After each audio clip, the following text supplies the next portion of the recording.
So the more facts you present, the less convincing you become. Facts don't persuade people. They threaten people, and threatened people, they dig in.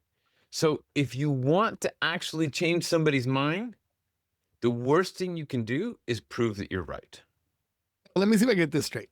Giving people evidence makes them less likely to believe you and more likely to oppose you. Is that what you're trying to tell me? Almost always, Joe.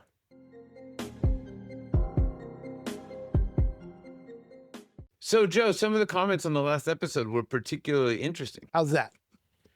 Well, I'm surprised by how many people seem to believe that facts are irrelevant, that humans are emotional and not factual. And that's kind of partly true. But yeah, I know, but which part? Like, which part of that is true? Well, I mean, we are emotional, right? But we've also evolved a rational brain. It's like we can figure things out.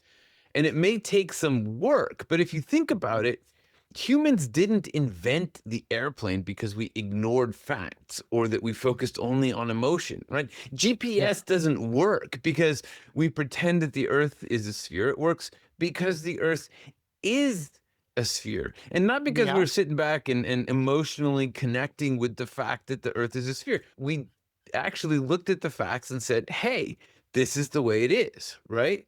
I mean, vaccines are a perfect example. This is the simplest, most straightforward, least invasive medical technology that has the greatest impact on human life with the least negative repercussions. We use Tell the me. immune system to protect us against pathogens, right? It's like the best technology. And my dad talks about when they lined up to get polio vaccines, in the 50s, and everyone was terrified of polio, right? The kids were happy to stand in lines because people had to live in iron lungs. So they Holy lined moly. up for these vaccines, and they got these with these dull, reusable, painful hypodermic needles, and they were thrilled to do it because it meant no more iron lung. And then one guy makes up data to show that one vaccine was linked to autism, loses his medical license because he faked the data. And now we have polio resurfacing and outbreaks of measles because of the emotional attachment to the stories that people tell about vaccines. The thing is, facts do matter. Like, we can't pretend that facts don't matter. We have this uniquely human ability to pay attention to the facts and not be ruled by our emotions. We're the only animal that can do this. And so that it's striking to me how many people railed against the idea of facts, right? So, this episode is kind of part two to last week's episode. So we're going to talk a bit about why facts matter and kind of what they are. And they sure do matter. Just if you think about what you just said right now, it's it's brutal. Yeah. The other thing is the other thing we'll go over is sort of what we mean by argument and how do we mean that facts are losing the day. It's like some people are saying, well, I don't want to argue with my family. I don't want to do, certain types of arguments. But the point, I think, of the argument is this broader argument that we refuse to address big issues like climate change because some people think it isn't real and have bought into the idea that change is somehow bad for the economy when it demonstrably, factually isn't. Right? We cut back on funding vaccines, the one technology that brings down healthcare costs. We stop regulating pollution. People believe in a flat earth. And it is absolute madness. It's madness to believe in a flat earth. Like, it's just madness. Like you said earlier, even GPS, everything depends on this sphere. And it's just madness, man. I see it It's crazy. It's everywhere, crazy. all over the place. So facts are losing, reality losing, and yes, humans are emotional beings, but humans are also capable of more logical thought, of going beyond emotion to create amazing things. And I think the challenge for us is to make sure that we stay in that space. So, Mm. without further ado, should we get into the episode? Let's do it, man. All right, I'll take you back in time. You ready? I'm ready. Vienna hospital, 1840s. One maternity ward has 18% mortality, and next door, the same building is under 3%. And a doctor figures out why. Mortality drops. So what happens? The doctors reject the data, discredit him, fire him, and go back to killing people. Anti-vaxxers dig in harder when they're shown vaccine safety data. Climate deniers become more skeptical when they're shown temperature graphs. Political partisans, fact-checked in real time, become more extreme. You share a fact on social media, and your uncle doubles down every single time. More facts just make the problem worse. But why is that, Jeff? Why? What's the pattern that has people completely ignore facts? Why does my uncle double down every single time? There's actually a name for it, Joe. You're not going to believe this. The beautiful thing about where we are in history is there is a name for everything. It's called the backfire effect. Right? It's when facts threaten somebody's identity. Their brain doesn't hear new information. It hears you're under attack. And people don't respond to an attack by updating their beliefs. They respond by defending their identity. So let's try something here, Joe. Okay. Think of something everyone believes is true. Something you believe is true. Let's see. Oh, I know. Sugar makes my kids hyper, for sure. Okay, perfect. I know that. I know that for sure. Everyone believes, with about the same conviction, that doctors in the 1840s believed that gentlemen physicians couldn't possibly harm patients, that sugar makes kids hyper. But it's false. Sugar does not make kids hyper. What it does, though, when I give my kids sugar, they are bouncing off the. And here we are, right? Here we are. So you can just watch what happened in your brain. I mean, I can see it, Joe. First, I challenged your belief. I said that sugar doesn't make kids hyper. I mean, this has been tested repeatedly. We know it. There's nothing in sugar that should cause hyperactivity. In fact, it probably should cause sleepiness.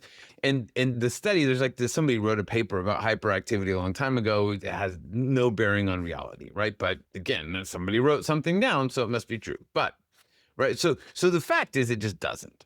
Your brain interpreted my commentary, probably right now, interpreted that as an identity threat. And that's because you're attacking me right now. So, That's and all I'm saying, third, Jeff. your amygdala, that reptilian brain, triggers a defense response, right? Like attacking me. You feel that? That the whiff of defensiveness that I can feel right now. Okay, probably.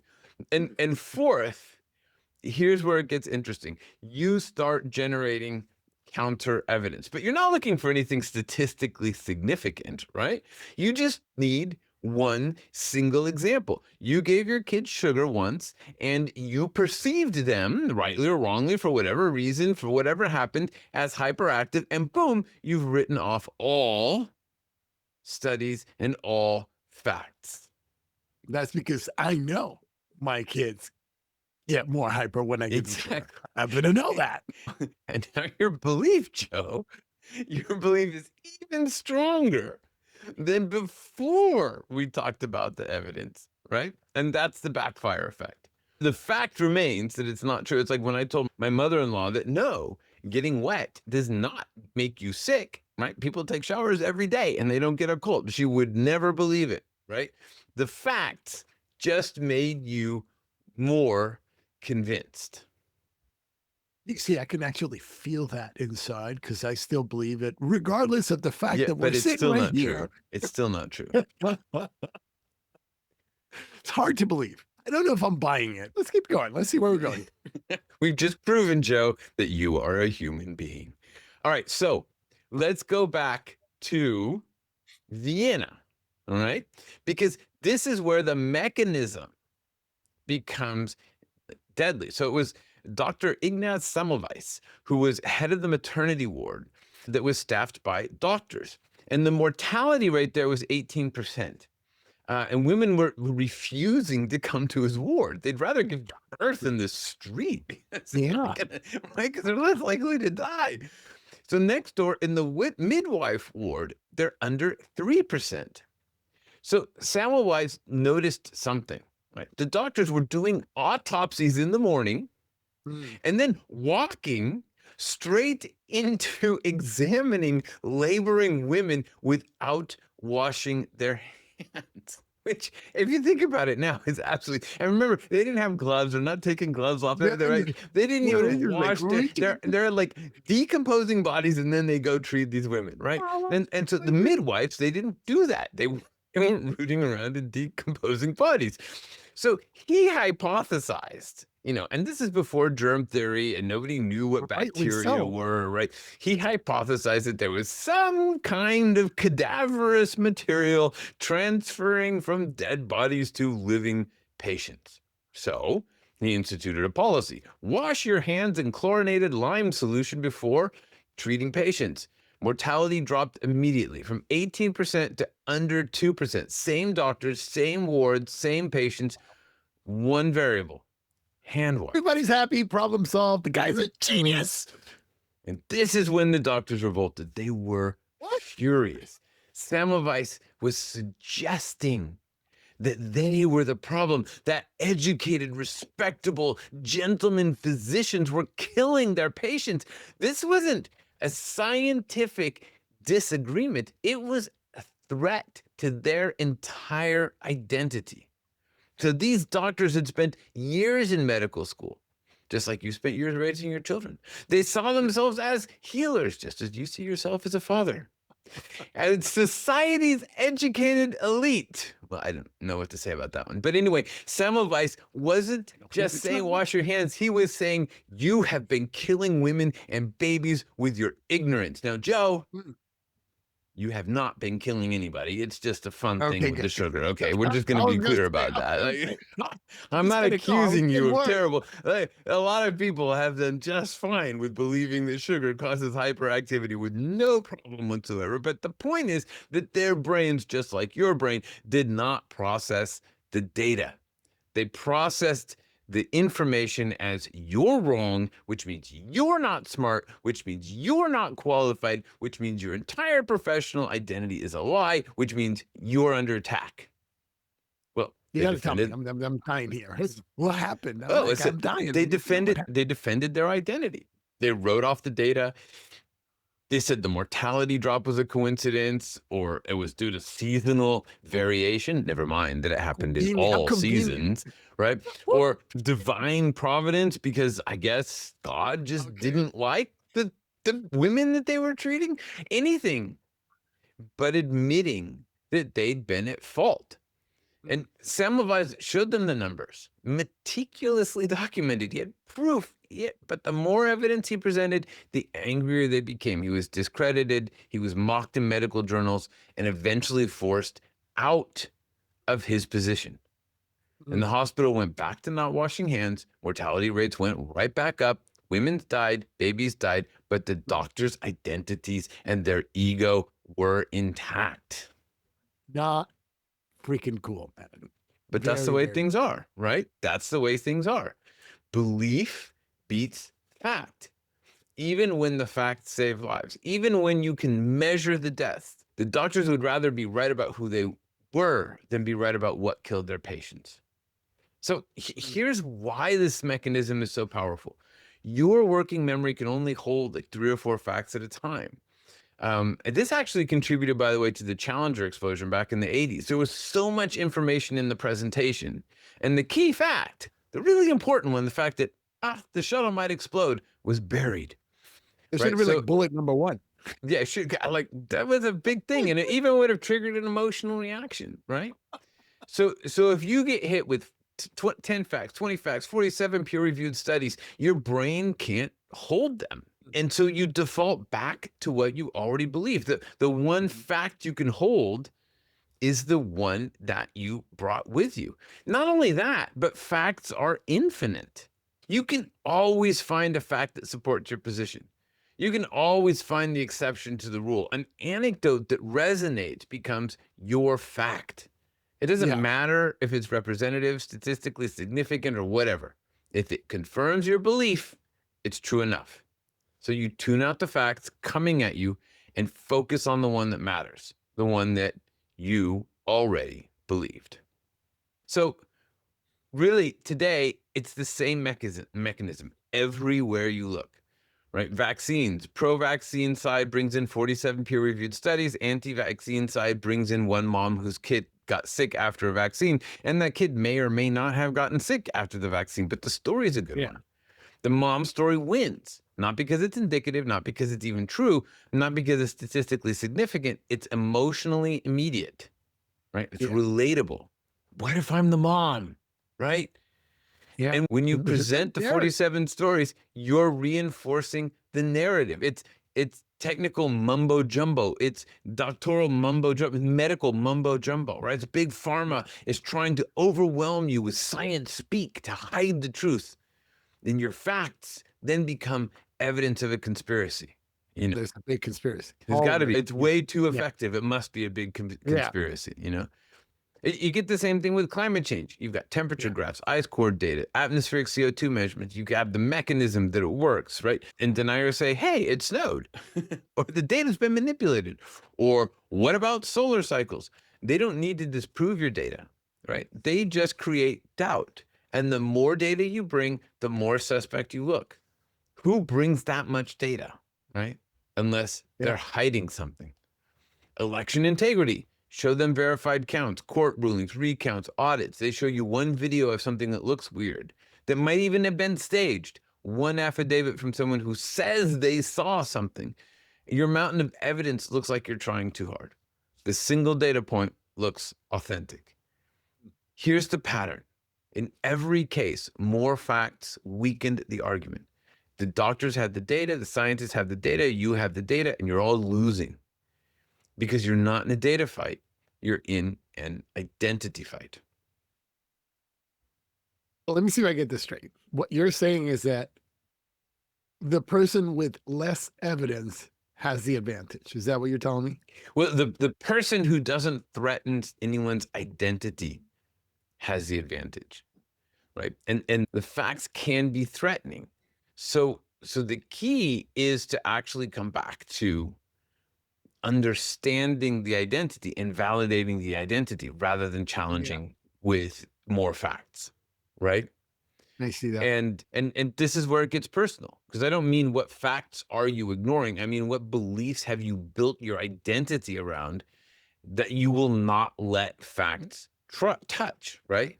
Because here's the thing, you know, that sugar thing, it's trivial. Yeah. Nobody's dying because you think sugar makes kids hyper. Who cares, right? But what about the beliefs that matter? What do you mean? What? Like, do you believe you're a good person? Sure. And most people do, right? That's core identity. So what happens if you buy the MAGA line and somebody shows you evidence that the administration is, oh, I don't know, just randomly, top of my head, killing people in Minnesota or violating rights or committing crimes, right? What happens? Well, they get defensive and they start talking about the deep state and how you're a sheep. And Fortify, right? You find exceptions. You say that it's complicated. You say that everybody does it. You say that I want to live in a country with borders, right? You say that the system is the problem, not you, not your team. And all of these things might be true, but they're also identity protection. Because the alternative, accepting the facts, means accepting that you are complicit, and that threatens who you are. And that's what the doctors did. They weren't evil. They were protecting their identity as healers. Accepting that they killed patients meant accepting that they weren't who they thought they were. So that the evidence, even Yeah. when women died, even though they could count the bodies. So here's what I'm saying. The stakes aren't just that facts don't work on other people. The stakes are that facts don't work on you or us or me when they threaten our identity. And we don't even realize that we're doing it. You know, you could think about COVID masks. If you believed that masks worked, what did that say about your identity? You're Yeah. responsible. You follow science. You care about others. If you believe that masks didn't work, what did that say? You're independent. You question authority. You won't be controlled. both positions became identity markers. So when Yeah. new data came in, right, like masks work better than we thought, or masks work less than we thought, people on both sides rejected anything that contradicted their identity, and the information became evidence of a conspiracy. Doctors in Vienna rejected hand washing. You, I, we all reject whatever data threatens who you think you are or who we think we are. So you think that I'm protecting some beliefs over here? Well, I mean, you're protecting the fact that sugar makes your kids hyperactive for one, right? I mean, we both know how wrong you are, and yet, right? And yet, but otherwise, I don't know, right? I don't know. But you can look at it and say, well, what facts make you angry? Like, how mad did you feel, Joe, when I told you that sugar doesn't make your kids, It's because hyperactive? Yeah. it's just going. But what data do you that makes you immediately start finding reasons that it's wrong, right? That's the belief that you're protecting. That's your Yeah. hand washing moment. That's the thing that we all need to be looking for. And the cost isn't just that you're wrong.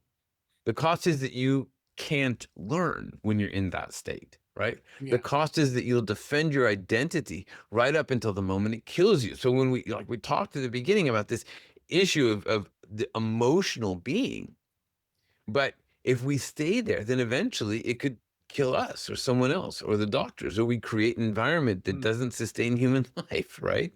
And that's kind of an issue. That kind of sucks. So I think, how do we get over it? How do we overcome it?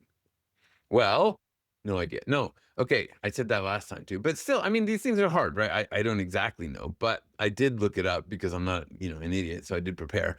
And so here's some ideas, right? So here's what you do the next time you're trying to convince someone with facts. I think you have to sit back and say, am I trying to change their mind? Or am I trying or am I threatening their identity? Because if your facts are making them defend who they are, you really already lost. More facts only make it worse. So, some evidence suggests if you actually want to persuade someone, you can't lead with facts. You have to reduce the threat first, acknowledge something that they're right about, ask questions instead of lecturing, have them explain what's something that's absurd, right? Like have them explain it to you, and then let them try to convince you of the absurdity of it.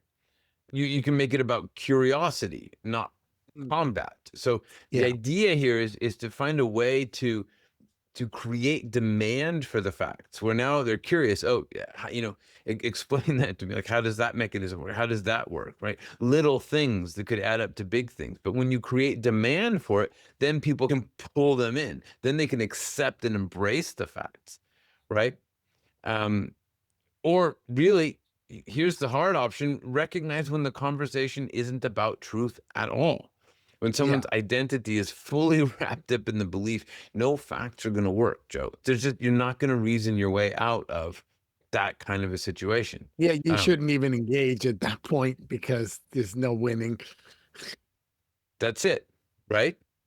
But then Yeah. I think that the bigger challenge is for all of us to step back and rather than try and convince everybody else, is to ask ourselves, what are the facts that we're refusing to see? What are Mm. the data that we're rejecting because it threatens who we think we are? Because until you can really answer that, you're just another doctor in Vienna convinced you're right while the bodies pile up. So, Joe, facts don't persuade people. Facts threaten people.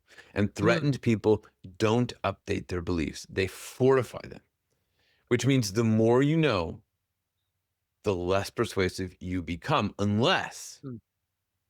you challenge that, recognize it, and build on that emotional need for identity, and Mm. then bring the facts in.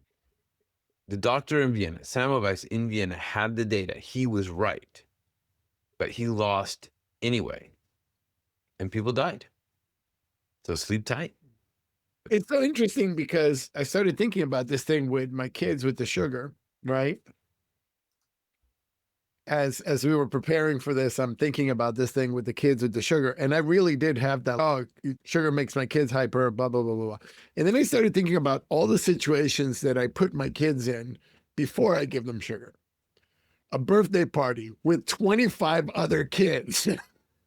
Yeah, exactly. Well, that's the thing, right? Is it's sort of With 25 of the kids with like 25 million distractions, this, that, whenever there is the sugar involved, there's also all this activity that would naturally make anybody hyper if you're getting all this stimulation from all these different inputs and all that stuff. So in my brain, the fact that sugar makes them hyper is it's I see them hyper right after the sugar. Of course I do, yeah, because I go to every freaking kid's birthday party that's in my neighborhood, and then they go into a bouncy castle. They're- Now, not so much because they're older, but back then, you put them in a bouncy castle, you put them into this, you put them into that. Every time you give them sugar, you put them in a thing, or you create a condition inside. You take them to an arcade. Look at how hyper they are. It's all the yeah, sugar they ate. No, right, right. And is it the sugar? Is it something else? Like, what could it be? You don't know until you yeah, have until you well, you don't know, right? And that's kind of the point. It's and that's the point. we're so biased by all of the things that are around us that we We just think we take the one data point and we hold on to it, like you but said. that's How true. We're not that's why we need peer review. That's why we need studies. That's why we need repeatable data. That's why we need to go beyond bombarding each other with either with data or well, we need to go beyond just what we believe and what we see and what we know to be true because that's what it takes to yeah. get our brains adjusted or to learn something new. And we have to be curious about it. Like we have to be out there saying, I want this because nobody's ever going to force it down your throat. Yeah. It's really that curiosity that's going to drive any learning. The Yeah. second you're done learning, and it's a thing that I try to guard against. So often you go down this rabbit hole, and I know this. And if you could just let go of that, all of a sudden a whole new world opens up that you had no idea was there.